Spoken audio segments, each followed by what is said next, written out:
నడిపించాలి. దేవుడు ప్రతి ఒక్కరికి తోడుగా ఉంటాడు. మనం ఏంటంటే దేవుడు నాకు ఒక మాట బాగా నచ్చుతుంది. నేను ఒక చర్చికి వెళ్తాను, ఆ పాస్టర్ ప్రతిరోజు అంటే ఒక మాట చెప్తారు అనమాట. దేవుడు అందరూ మనం ఏమనుకుంటాం, మారు మనసు పొందాలి, దేవుడి దగ్గర బాప్తిజం తీసుకోవాలంటే మారు మనసు పొందాలి, నేను మారిన తర్వాత వచ్చి బాప్తిజం తీసుకుంటాను. నేను మారిన తర్వాత దేవుడి మీద పడలేదు. దేవుడు ఒకటే అంటాడు, మీరు మాదే ఏ హృదయంతో ఏ బాధతో ఏ అలవాటుతో అవుతున్నారో దేవుడు వారే పిలుస్తున్నాడు. మీరు రండి, నేను మారుస్తాను. మనం ఆ బాధతో వాటితోనే ఆయన దగ్గరికి వెళ్తే ఆయన మారుస్తాడు మనకి. కానీ నువ్వు పూర్తిగా మారిన తర్వాత అంటే మనం మారలేము.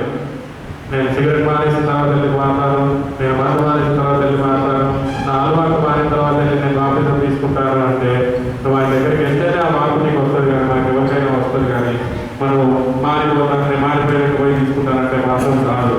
నా జీవితంలో జరిగింది అదే. ఎందుకంటే నేను బాప్తిజం దేవుడితో వచ్చే ముందు నాకు ప్రతి ఒక్క అలవాటు ఉంది. బట్ నేను బాప్తిజం తీసుకున్నాను, నెక్స్ట్ సెకండ్ నేను మానేశాను అవన్నీ. బట్ తర్వాత మళ్ళీ నేను లోకసంబంధంగా మళ్ళీ వచ్చాను, దేవుడు మళ్ళీ నన్ను బ్రతికించాడు.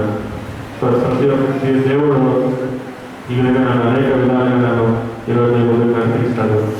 సో ఈ సాక్ష్యాన్ని దేవుడు దీవించి ఆశీర్వదించాడు.